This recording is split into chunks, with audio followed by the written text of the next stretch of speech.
Madame, monsieur, théière, ver, poteau, lama et autres créatures obèses, bonsoir. Bienvenue dans ce JT de 20h. Voici les titres de l'actualité.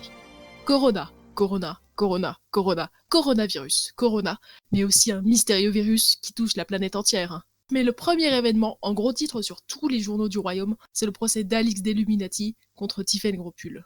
Vous n'avez pas pu passer à côté. Ce passage devant la justice a fait beaucoup de bruit et beaucoup de rumeurs ont fusé. Alors, est-ce que la jeune Tiphaine Gropule a été reconnue coupable ? Est-ce qu'Alix a mangé la partie adverse ? La pause MMM a-t-elle vraiment existé ? Un reportage signé Philippe Poitou et Christiane Lecu. C'est ici que le 20 avril dernier s'est déroulé le plus grand procès de l'histoire de Lama-Land, procès auquel j'ai pu assister grâce à la clémence de la juge des Lamas. Rappelez-vous, l'été dernier, Madame Gropule a délibérément abusé de ses pouvoirs pour obtenir une photo d'Alix sans son consentement. Cette dernière avait été traumatisée. Cependant, Alix a décidé de ne pas se laisser faire et d'attaquer Madame Gropule en justice. Le procès avait enfin eu lieu. Alors, suivez le guide et venez découvrir avec moi l'envers de cette affaire. L'audience fut d'abord ouverte à 14h30 tapante. Même Tiphaine Gropule arriva à l'heure. Exploit dans l'histoire du royaume. Les curieux étaient nombreux dans le public, très intéressés par l'affaire. Nous y avons même aperçu la maire de la ville, Lyria d'Illuminati.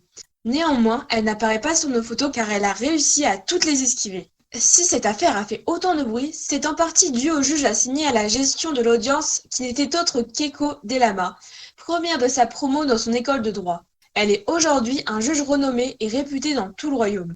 Oh, je sais plus où j'en étais, j'ai jamais fait juge de ma vie, je vous avoue. Bah moi je suis juge depuis une demi-heure, tu sais. Avec sous ses ordres, le jeune Enzo Timeplayer qui fait d'une aide précieuse, avec ses interventions toujours pertinentes et pleines de vivacité. Coupable! Il a fait du bruit. Il nous délivre son avis expert sur cette affaire. C'est bon les avocats? Bref, Avec de la mayonnaise, c'est bon. mais Madame Alix, J'aime bien la mayonnaise. oui, tout le monde aime la mayonnaise, mais laisse-moi parler. Bah je sais pas, il y a peut-être des hérétiques qui aiment pas la mayonnaise. Hein. Mais elle a bref. raison, les nérons c'est immonde. Les nérons c'est immonde. Assistant juge, vous n'êtes pas censé donner un avis Les personnel. triangles c'est mieux. Vous devez rester objectif. Les triangles, comme les Doritos. Face à ces deux professionnels de la justice, nous avons la partie attaquante composée d'Alix d'Illuminati avec son avocate Kat d'Illuminati, sa sœur, mais aussi son père adoptif. Du côté de la partie de la défense, nous avions donc Tiphaine Gropule avec son avocate Élodie Delama. La première partie de l'audience dura 1 heure, chaque avocate avançant leurs arguments les uns après les autres sous l'oreille attentive de la juge. Au bout de cette première heure de ping-pong entre les deux parties, une pause M&M's fut imposée par la juge. Pause qui dura 30 minutes et qui permit aux deux parties de rassembler leurs derniers arguments. De retour dans la salle, c'est Kat d'Illuminati qui prit la parole. Son argument fut le moment choc de l'audience, puisqu'un nouveau personnage fit une entrée fracassante dans le tribunal. Isaac Westwood. Oula. Bonsoir. C'est trop drôle. Pardon. Alors, je suis le psychiatre. Moi Vous êtes d'accord? Tout va bien aller. Tout va bien aller, je vous promets. Bonjour, monsieur Isaac Westwood. Alors, Oui. pouvez-vous nous apporter votre point de vue de cette affaire et l'intérêt de votre présence? L'argent. Un brouhaha s'empara dans la salle. Qui était donc cet individu sans foi ni loi qui se permet d'insulter tout le monde? Donc, Isaac, vous nous dites que vous êtes un... Monsieur Westwood, s'il vous plaît. On se connaît pas, tu parles mieux. Monsieur Westwood. Tu commences par parler poliment. Psychiatre. Tu commences par me parler poliment. Oui, excusez-moi.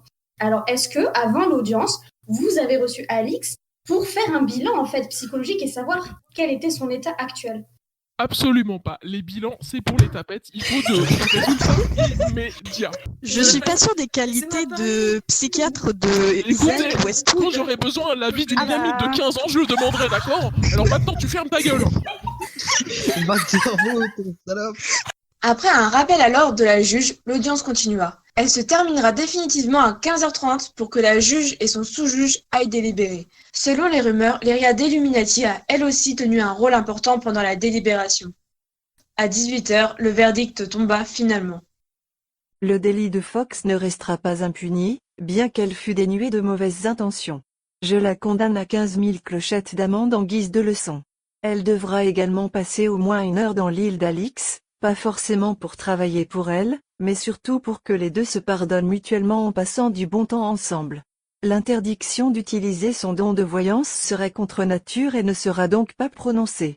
Fox prend également une semaine d'obligation à porter une PDP-loup avec sursis.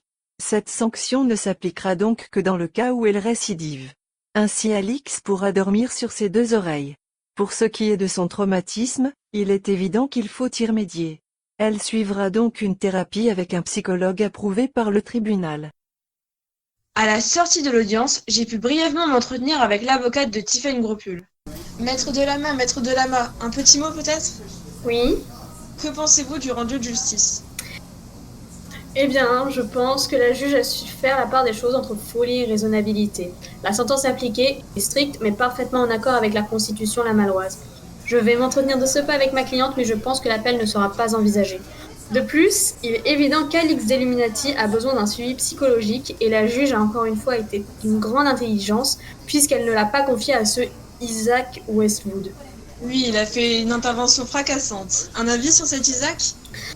Ah, si vous voulez mon avis, il n'a aucune des qualifications qu'il prétend avoir. Et Oh là, la connasse là en robe noire, ouais toi. Ouais, comment tu parles de moi là, ça va pas? ouais, alors, moi je vais y aller Euh, du coup, hein.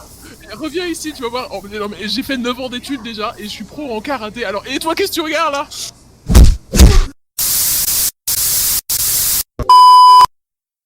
Oui. Une sentence stricte, en accord avec la Constitution.